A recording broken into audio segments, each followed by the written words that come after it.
नमस्कार, मैं हूं संतोष। सिटी न्यूज वैन रीवा की सांध्यकालीन समाचार सेवा में आपका स्वागत है।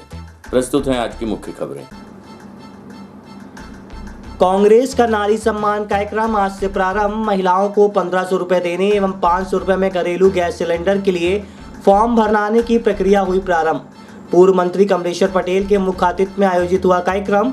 आपको बता दें कि विधानसभा चुनाव नजदीक आते ही मुख्यमंत्री शिवराज सिंह चौहान की लाडली बहना योजना की तर्ज पर अब कांग्रेस द्वारा आज 9 मई से नारी सम्मान कार्यक्रम का शुभारंभ किया गया है। जिला स्तरीय कार्यक्रम वृंदावन गार्डन में आयोजित किया गया, जिसमें पूर्व मंत्री एवं वर्तमान विधायक कमलेश्वर पटेल के मुख्य आतिथ्य में संपन्न हुआ। इस दौरान नारी सम्मान कार्यक्रम में महिलाओं को 1500 रुपए प्रति महीने देने एवं 500 रुपए घरेलू गैस सिलेंडर देने के लिए फॉर्म भरवाए गए।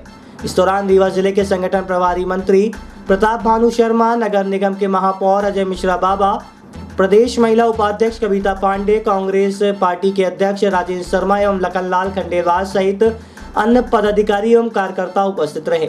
आपको बता दें कि मध्य प्रदेश में ये वर्ष चुनाव का वर्ष है, जिसमें सभी राजनीतिक पार्टियों ने घोषणाएं चालू कर दी है, जिसमें शिवराज कमलनाथ दोनों ही अपनी अपनी पार्टी की योजनाओं के माध्यम से लोगों को अपनी ओर खींचने का प्रयास कर रहे हैं। अब देखना ये होगा कि लोग किसकी ओर खींचते हैं और किसे जिताते हैं। प्रस्तुत है पत्रकार वार्ता के अंश।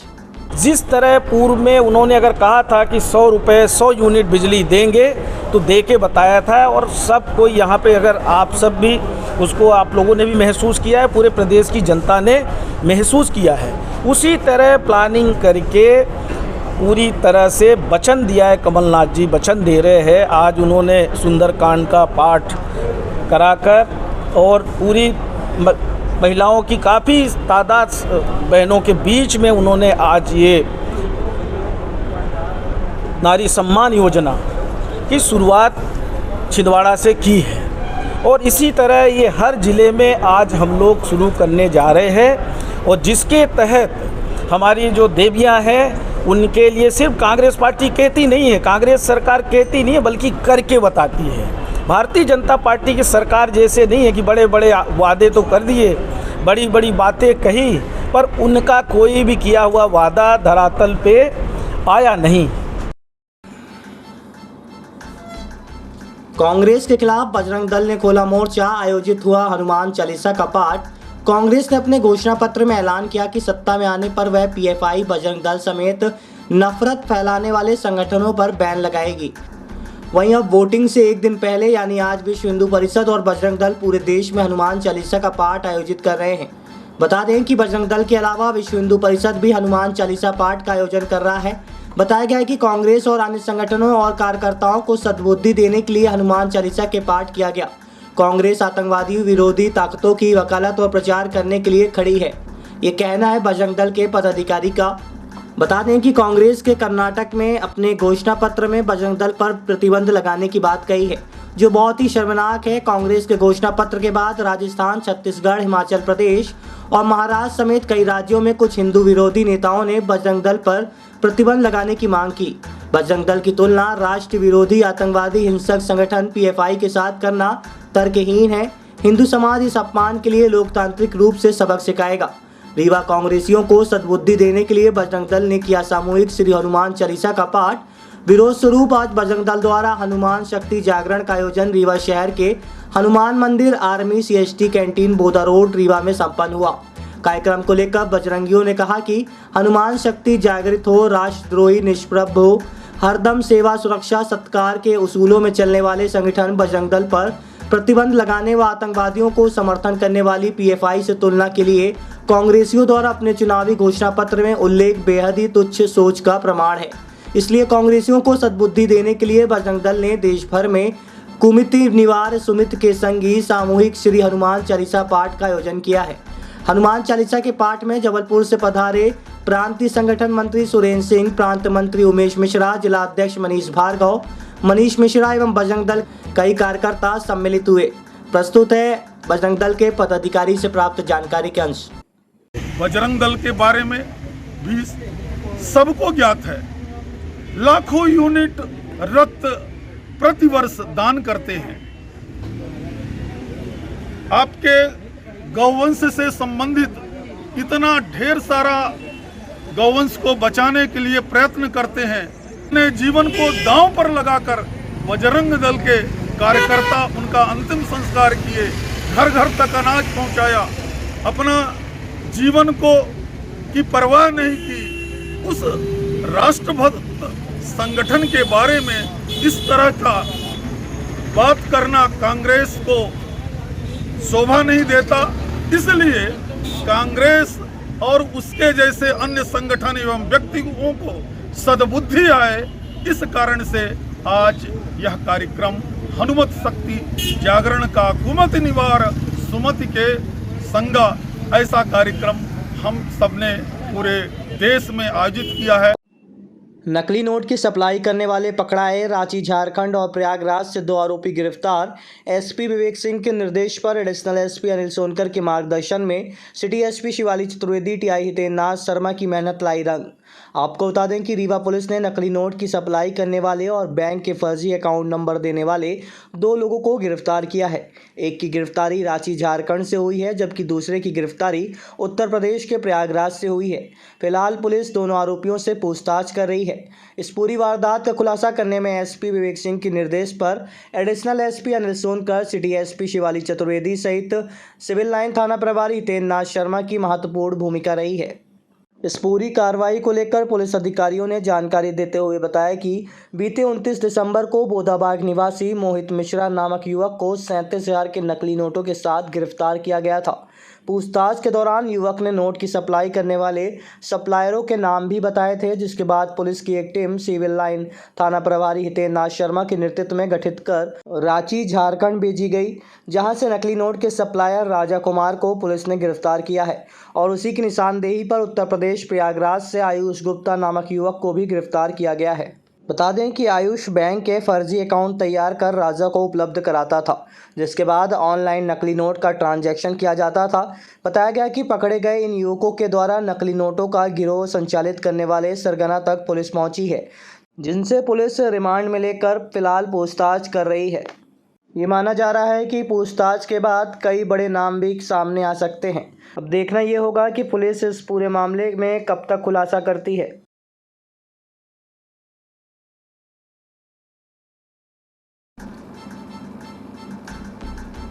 सफेद बाघिन विंध्या की मुकुंदपुर व्हाइट टाइगर सफारी में हुई मौत, कई समय से चल रही थी बीमार।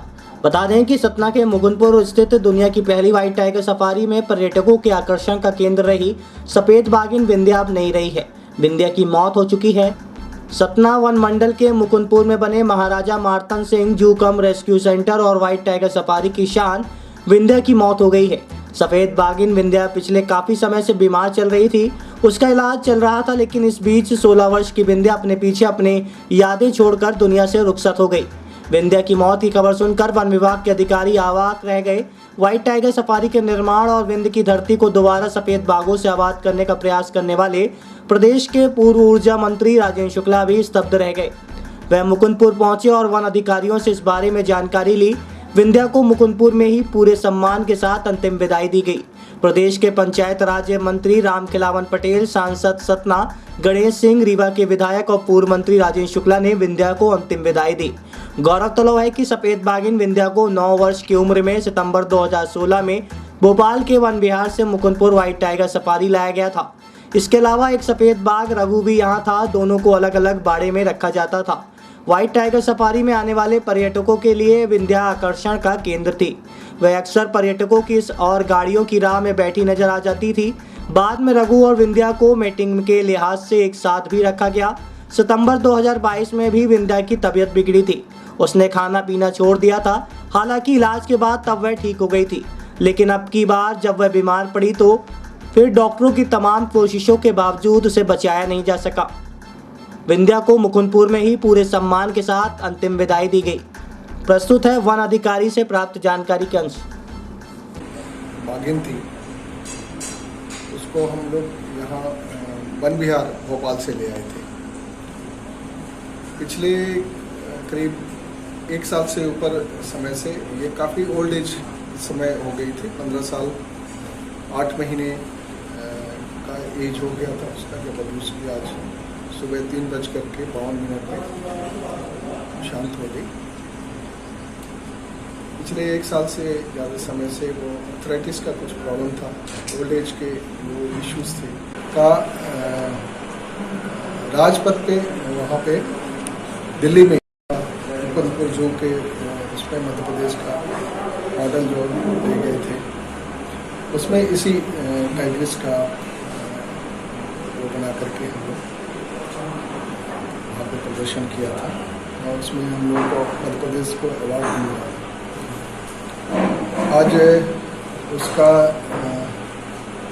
डेथ के बाद हम लोग हमारे माननीय सांसद गणेश सिंह साहब, हमारे लोकल एमएलए हैं, हमारे मंत्री जी हैं, उनको अमर पाटिल से भी आए थे और रीवा के जो स्थानीय विधायक हैं, वो तत्कालीन वन मंत्री भी रहे जब ये महाराजा मातंग सिंह जुदेव जो ना व्हाइट टाइगर सफारी का जिन्होंने कल्पना की और इसको जो है मूर्त रूप दिया था, वो भी इस कार्यक्रम में आज उपस्थित हुए थे, जिन्हें काफ़ी विचलित महसूस कर रहे थे। सब लोगों ने मतलब श्रद्धांजलि दी और उसके बाद जो है हमारे यहाँ जो डॉक्टर्स की टीम है, रीवा से 2 डॉक्टर्स आए थे, हमारे यहाँ के डॉक्टर हैं डॉक्टर कुमार, ये सभी लोगों ने मतलब मिल करके उसका पोस्टमार्टम किया और पोस्टमार्टम के बाद उसका जो है दाह संस्कार किया। जो बनने के बाद पहली बार उसी बाघिन के यहाँ पर सफेद, पहली बार हमारी सबसे पहली व्हाइट टाइग्रिस थी, इसलिए पूरे सम्मान के साथ हम लोगों ने उसका अंतिम संस्कार। सर व्हाइट टाइगर जो पहला व्हाइट टाइगर था मोहन, उसी के वंशज थी ये पूरे विश्व में कहीं भी जितने भी व्हाइट टाइगर्स हैं सब हमारे विंध्य क्षेत्र की गौरव गाथा के प्रतीक हैं और ये उसी मोहन के वंशजों में से एक है जो एक लंबे अंतराल के बाद हमारा सफारी जब यहाँ चालू हुआ तो व्हाइट टाइगर्स हमारे यहाँ पुनर्स्थापित हुए हैं। 4 माह पूर्व मर चुके आदमी ने पुलिस से की शिकायत तो पुलिस ने कर दी कार्रवाई। अब भूत की शिकायत से बचने के लिए फरियादी लगा रहे पुलिस अधीक्षक से गुहार। थाना प्रभारी चाकघाट अभिषेक पटेल की कार्रवाई पर उठे सवाल। आपको बता दें कि रीवा जिले में एक ऐसा भी थाना है जहां 4 माह पूर्व मर चुके एक व्यक्ति ने थाने में शिकायत कर दी और पुलिस ने उसकी शिकायत पर कार्रवाई करते हुए आरोपी पर मुकदमा कायम कर दिया। अब फरियादी है कि भूत की शिकायत पर हो रही कार्रवाई से बचने के लिए पुलिस अधिकारियों के चक्कर लगा रहा है। दरअसल ये पूरा मामला रीवा जिले के चाकघाट थाना का बताया जा रहा है, जहां फरियादी ने बताया कि उसका एक डंपर चलता है जिसकी अवैध वसूली की जाती थी। फरियादी ने पैसे से इनकार किया तो फरियादी का आरोप है कि उसके ऊपर एक के बाद एक मुकदमे लगाने चालू कर दिया गया। इस दौरान फरियादी के द्वारा सूचना अधिकार के तहत कुछ जानकारी चाहिए गई, लेकिन थाना प्रभारी के द्वारा नहीं दी गई और इसके बाद चाकघाट के थाना प्रभारी ने आरोपी के ऊपर मृत आदमी की शिकायत पर कार्रवाई कर दी। फरियादी घनश्याम लाल शुक्ला का कहना है कि जिस घर में वह रह रहा है उस घर से बेदखल करने के लिए 4 माह पूर्व मर चुके रामलाल तिवारी के आवेदन पर उससे घर के सारे दस्तावेज मंगाए गए। थाना प्रभारी को ये नहीं पता था कि रामलाल 4 माह पूर्व स्वर्गवासी हो चुके हैं। जब फरियादी को ये पता चला कि रामलाल तिवारी के द्वारा थाने में शिकायत की गई है, तब उसने 4 माह पूर्व मर चुके रामलाल तिवारी का मृत्यु प्रमाण पत्र निकाल लिया, जिसमें ग्राम पंचायत से ये लेख किया गया कि रामलाल तिवारी की मौत 21 जनवरी 2023 को ही हो चुकी थी और वे यह मृत्यु प्रमाण पत्र 28/4/23 को जारी किया गया। अब पुलिस अधिकारी भी इस मामले को लेकर सख्ते में हैं और फरियादी को कार्रवाई का आश्वासन दे रहे हैं। आइए सुनते हैं क्या कहना है फरियादी का। मेरा घनश्याम शुक्ला नाम है। कहाँ से आए आप लोग? मैं चाकघाट से आया हूँ। जिस आदमी के अभी आवेदन पर कार्रवाई कर रहे हैं वो जनवरी में मर गया है सर। क्या नाम था उसका रामलाल तिवारी नाम था और उसके आवेदन 8/4 के आवेदन पर अब मेरे ऊपर विवेचना करके भयंकर कार्रवाई की जा रही है और थाना प्रभारी द्वारा ये बताया जा रहा है कि हम तुम्हें देख लेंगे, तुम्हारे बच्चों को, और इसको जिद टाइप की बनाए हैं उन्होंने। पवन कुमार शुक्ला मेरे बच्चे का नाम है, अमित विक्रम शुक्ला, अभिषेक पटेल साहब जो दरोगा जी हैं चाकघाट के, वो परेशान कर रहे हैं। उनसे मैं परेशान हूँ, वही अपराध की शिकायत लेके माननीय एसपी महोदय के सामने मैं आया हूँ। नहीं, मेरी शिकायत तो हालांकि 2019 से चल रही। 27/8/2019 को मेरे द्वारा पुलिस अधीक्षक महोदय रीवा को क्या कहते हैं शिकायत पत्र दिया गया था कुछ पुलिसकर्मी जिसपे से बीसी विश्वास हुआ विकट सिंह की शिकायत दी गई थी, उसी के संबंध में मुझसे थाना प्रभारी द्वारा कई थाना प्रभारी से शिकायत वापस लेने का दबाव बनाया जा रहा था। जब दबाव उनका शिकायत वापस नहीं लिया गया तो मुझे और मेरे भाई को ज़बरदस्ती पुलिस के द्वारा अपराधी भी बना दिया गया, फर्जी मेरे ऊपर मुकदमा कायम कर दिया गया, जिसकी आज मैंने पुलिस अधीक्षक महोदय रीवा से भी अपनी समस्याएं बताई। उन्होंने भी मेरा पूरा समस्या सुना और मुझे अच्छी तरीके से बोला कि आपकी कोई गाड़ी चलती थी जिससे? हाँ, मेरी एक हाईवा चलती थी जिसपे यूपी 64H7281 था और मैंने शिकायत पत्र दिया था। वीडियो भी मेरा, मैंने ऑडियो कैसेट भी दिया था और 20,000 रुपये मुझसे रिश्वत ली गई थी और जिसके मैंने साक्ष्य भी दिए थे। सिर्फ मुझे जांच का ही आश्वासन दिया जाता है और कोई कार्रवाई नहीं की जाती है। क्या नाम है आपका? मेरा नाम पवन शुक्ला है और मैं चाकघाट निवासी हूँ और मेरा मीडिया में भी सारी चीज़ें उस समय भी निकला हुआ था, मगर सिर्फ ठंडे बस्ते में ही पड़ा। घटनाक्रम ये किस थाने का है?